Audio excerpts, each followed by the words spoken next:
right, welcome back. Well, if you watched us during daybreak, we said that there was certainly a chance of severe weather during the day and the afternoon hours and evening hours. That's going to be the time frame.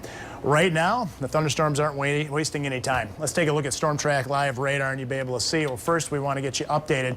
There is a recently issued severe thunderstorm warning for Allegan County.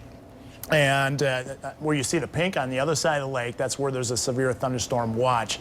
The thinking is they're more than likely they're going to issue a watch sooner or later here on this side of the lake. The National Weather Service just hasn't done so quite yet.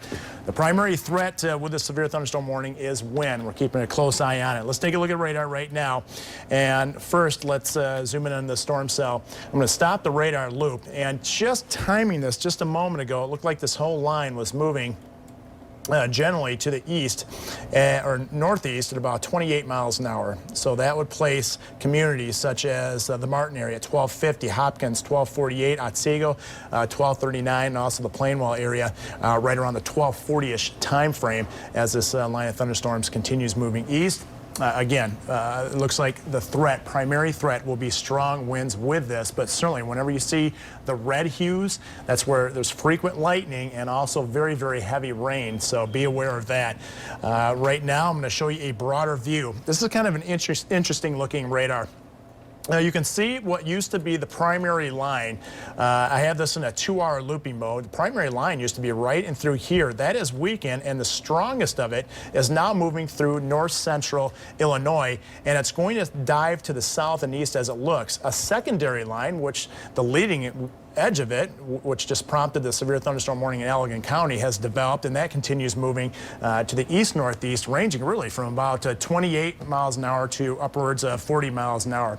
Let's take a look at a live view of our Grand Haven Skycam. And as this line moves across Lake Michigan, obviously you don't want to be on a boat or on the beach. You can see kind of the murky conditions out there.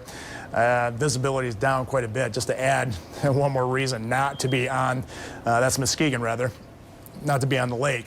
Wave's not too choppy yet, but certainly we could see some strong wind gusts. What's interesting with the morning discussion with the National Weather Service, even once this line moves through, there's a chance that some of the wind gusts could still remain quite high behind this initial batch of thunderstorms. So even once the thunderstorms move on, some gusty winds can be expected. Let's go back to my show, and you'll be able to see another Skycam view. This is looking over Grand Rapids, looking westward. It looks like US 131, kind of a mess now into the interchange of I-96. Or 196 rather. Kind of dark in the distance there. That's the direction the storms are going to be coming from. Kind of the southwest initially out of Grand Rapids. Here's a look at kind of a broad view of what's going on. There's a warm front off to our south and west. You can already feel it, the warm, muggy air out there, and that's what's helping fuel these strong thunderstorms. Now, what I want to point out to you is look in the Minneapolis area and northwestern parts of Iowa. This is the time of year that you have daylight basically until 9 o'clock at night. That's when the sun sets at 9:30. So once this initial batch moves out of here, there's going to be plenty of time for this area along the Mississippi River, western Illinois, or all the way back into Wisconsin to destabilize right in through here. Notice the clearing out here, and that's where the cold front is. It's still way west into portions of Minneapolis. So what we're expecting is another line, another cluster of storms to develop. Now, again, that's the wild card. How much can things destabilize? Most of the forecast models, the high-res models, indicate there is definitely going to be a secondary line. They don't all agree exactly if that line pushes into West Michigan or if it just misses us to the south. So it's just a wait-and-see kind of game. Bill Steffen, Kyle Underwood, Ellen Baca will be in this afternoon. Of course, they'll have an eagle's eye focused on the radar.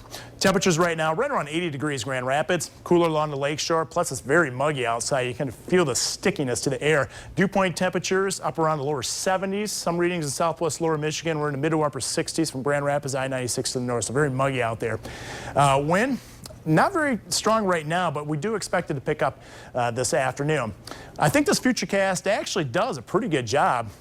Beginning at 1 o'clock, you can see that kind of initial line. It's kind of broken here where it isn't, but you can see that initial line of showers and thunderstorms moving through. I'll stop it right at the 5 o'clock time frame. Now, look at this. This line moves to the east.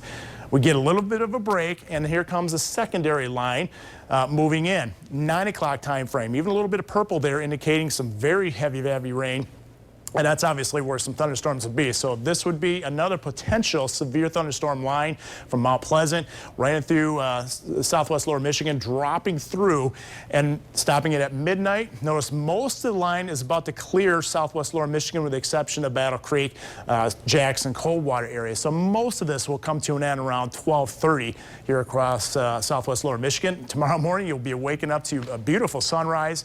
It's going to feel different too once you walk out the door. It looks like we're going to have a much lower humidity levels and some cooler temperatures as well. 6 p.m. really nice day overall on Tuesday. Okay, here's the 8-day forecast. Couple nice days. Tuesday and Wednesday, mostly sunny to partly cloudy sky conditions. Thursday looks like our next chance of showers and thunderstorms will arrive, especially if you're south of I-96, at least at this point. And it looks like Friday, dry conditions, and also Saturday at this point, fairly seasonable temperatures right on through the stretch. So right now, we're just going to continue monitoring the radar. Any severe weather updates from the National Weather Service, we'll relay that right to you. Sue? Okay, Matt, thank you for the very latest on that.